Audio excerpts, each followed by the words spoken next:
Ok, voilà pour la deuxième partie sur la pratique ancestrale de l'usage du râpé. Tout à l'heure, je vous avais indiqué que je vous donnerais des informations sur l'histoire du yopo. Alors le yopo était très présent au Pérou, au Brésil, en Colombie. Cette graine qui était sacrée, qui a été utilisée principalement par les hommes médecines, par les chamans, les femmes médecines, les chamans au féminin, et qui permettait d'entrer en contact avec la dimension spirituelle augmentée, on va dire, comme ça stimulait la glande pinéale.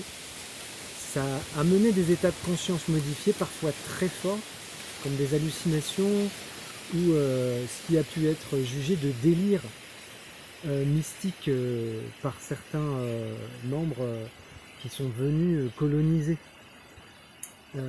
l'Amérique.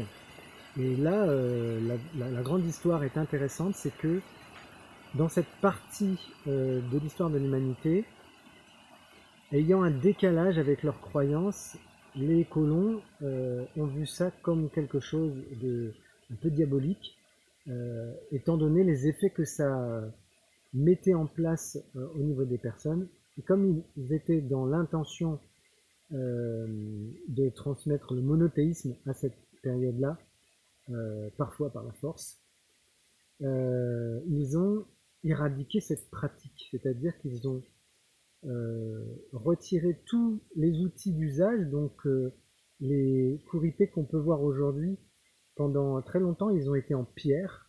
Je ne sais même pas comment les ancêtres arrivaient à faire des trous comme ça dans la pierre, mais il se trouve qu'ils le faisaient. Et il y avait aussi une petite sculpture en pierre avec un creuset pour pouvoir broyer les graines de yopo et les graines de wilca. Wilca, c'était plutôt au Pérou, elle est encore présente. Yopo, c'était Pérou, Brésil et Colombie, comme j'ai dit tout à l'heure. Et voilà, c'est un peu tragique dans l'histoire, mais c'est euh, ce qui s'est passé dans plein d'autres pays qui ont été colonisés où le culte pluriel, euh, polythéiste, était réduit et du coup il y avait une suppression des outils et il y a eu aussi des massacres des praticiens, des praticiennes de cette époque. Euh, Aujourd'hui, c'est pour moi aussi un renouveau de parler de cette pratique parce que pour l'avoir essayé pendant plusieurs mois avec plusieurs types de râpés, il n'y a absolument rien de diabolique dans ce que j'ai pu expérimenter. J'ai même été très surpris parce que des fois, j'entends des témoignages et puis des choses qui sont parfois un peu extravagantes par rapport à mon expérience. Je ne dis pas que je ne juge pas les expériences des autres, évidemment, mais par rapport à ce que j'ai expérimenté, j'ai trouvé ça plutôt tranquille et très doux, avec de grandes surprises. Et la première, c'est que on ne sniffe pas le râpé, on le souffle, c'est-à-dire qu'il va venir se caler, la poudre va venir se caler dans les sinus, mais on ne la respire pas. De toute façon, si vous essayez de le respirer, vous allez sentir très vite, vous étouffez, c'est direct, ça marche pas. Donc l'idée c'est d'utiliser la poudre. Donc là, je vais le faire simplement avec ma main pour vous montrer. Moi, quand je prépare mon moment, c'est un peu comme un rituel, c'est un peu comme une prière. C'est un moment avec moi-même et avec la nature, c'est un moment avec moi-même et avec le grand tout. C'est un moment aussi avec mes frères et sœurs à partager entre humains la découverte d'un nouveau mélange, la connexion aussi aux esprits des cultures qui ont façonné ça. Parce que très souvent, dans les cultures qui fabriquent les poudres, il y a tout un rituel, c'est très codé, il y a des prières, donc on reçoit pas seulement l'essence et la médecine de la plante, mais aussi on reçoit l'intention de nos frères et sœurs qui sont en Amazonie brésilienne et autres, et qui fabriquent ces poudres aussi pour les transmettre à ceux et celles qui se sont appelés par cette médecine. Donc là, je vais juste en mettre un petit peu dans les mains. Voilà. Alors très souvent, ce que je fais, c'est qu'il y a une partie pour moi, une partie pour les esprits.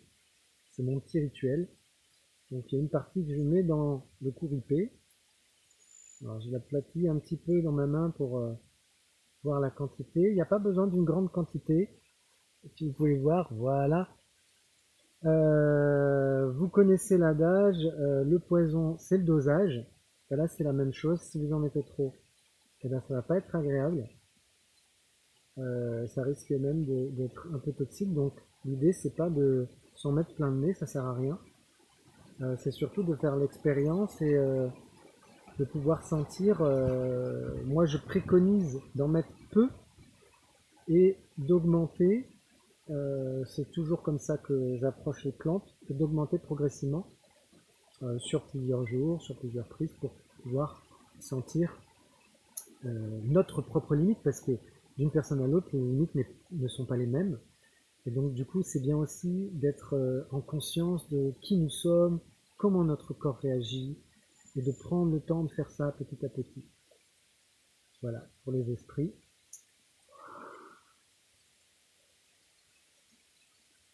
Donc on peut poser l'intention dans la poudre, on peut poser l'intention, très souvent on place le courrier sur le cœur pour intentionner avec notre énergie du cœur la poudre que l'on va mettre à l'intérieur de notre être.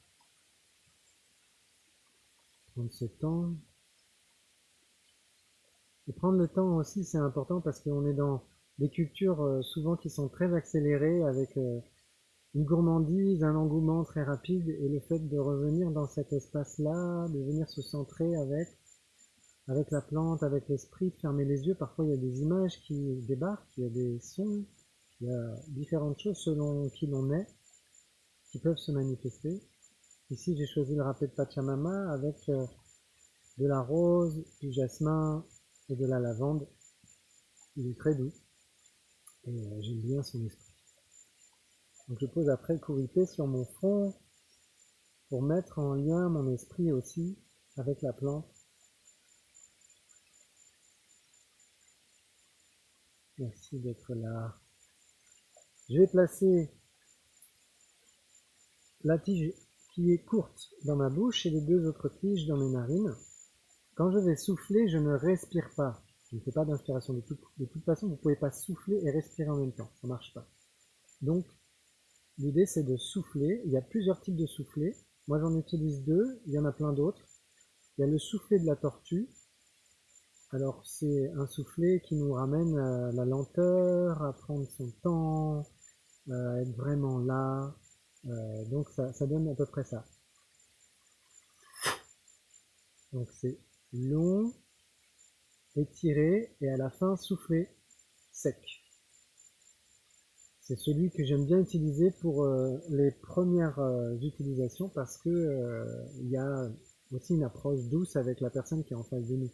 Pour moi, ça sert à rien de défoncer les narines de l'autre, de lui envoyer un truc pour lui dire tu vas être plus fort, etc. C'est trop. Il faut savoir aussi que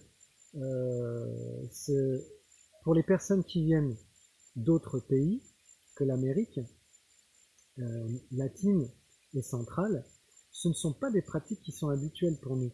Ça veut dire que nos ancêtres, sur plusieurs générations, n'ont pas utilisé ce genre de médecine. Là, je m'adresse aussi aux souffleurs et aux souffleuses qui sont dans les pays natifs et ceux qui sont dans d'autres pays. Quand on souffle à quelqu'un dont l'histoire n'est pas reliée à cette médecine, je pense que c'est bon d'être doux avec cette personne parce que ça lui permet d'entrer tranquillement dans la médecine. Pour avoir entendu des témoignages de personnes qui ont tapé fort d'un coup pour leur première fois et ça les envole, bon, je trouve pas ça terrible parce que ça peut être une pratique qui est suivante pour un niveau approfondi, on va dire. Voilà, c'est mon petit clin d'œil de praticien, merci, de prendre soin de nos frères et sœurs qui s'initient. Donc, je le mets dans ma bouche et dans les narines.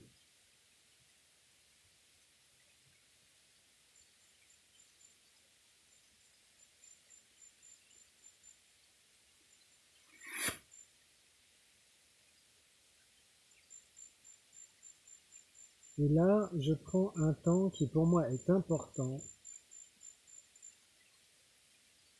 Je prends le temps d'infuser.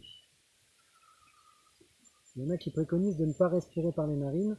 Moi, je le fais parce que j'ai senti que c'était bon pour moi de le faire comme ça.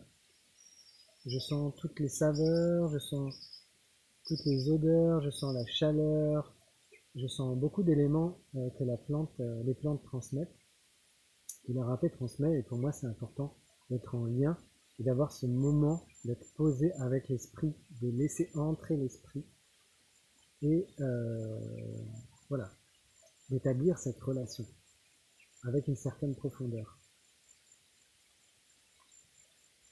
Je vous donne un détail complémentaire. Le nez est relié à l'intestin. L'intestin, c'est notre instinct. C'est la mémoire ancestrale parce qu'il y a des bactéries très anciennes dans notre intestin. Donc quand nous sentons quelque chose, l'information est directement envoyée à notre intestin. Notre intestin nous dit c'est bon, c'est pas bon. Je reste ici, je dois fuir. C'est notre nez qui est le premier acteur quand on arrive dans un espace parce que les odeurs, elles traversent. Et notre instinct, si on est bien connecté à notre être, et bien développer notre relation avec notre corps, il y a cette relation qui nous donne des indices. Je ne vous l'ai pas dit tout à l'heure, mais souvent quand je découvre un nouveau râpé, ce que je fais, c'est que, premièrement, je le sens. Ensuite, je le goûte. Je mets un peu de salive sur mon doigt, je mets un peu de poudre sur mon doigt et je le mets dans ma bouche pour avoir déjà 2 premiers contacts avec cette plante et sentir qu'est-ce que me dit mon corps. Parce que faire cette première approche, ça permet aussi d'approfondir notre rapport aux éléments que nous mettons à l'intérieur de notre être. Et pour moi, c'est très important. Qu'est-ce que je peux vous dire de plus? Une fois que j'ai pris ce temps avec la plante, de bien poser, je peux ressentir des effets qui peuvent être plus ou moins forts. Ça pique, ça chauffe, des fois ça lance, des fois ça apaise le mental d'un coup, ça rassemble le mental qui parfois bavarde un peu trop, d'un seul coup c'est centré, ça ramène à la présence, à ici et maintenant. Souvent c'est le Mapacho qui fait ça. Et voilà, il y a tout un tas d'autres expériences qui peuvent se manifester. J'invite aussi à être avec quelqu'un, si on ne se sent pas trop sûr de nous, si on découvre une nouvelle plante, qu'on sait qu'elle est un peu forte ou quoi, être avec un gardien, une gardienne qui est là à côté de nous, pour moi c'est primordial. Sécurisez-vous en fait. Je ne parle pas de sursécurité, je parle de prendre soin de soi.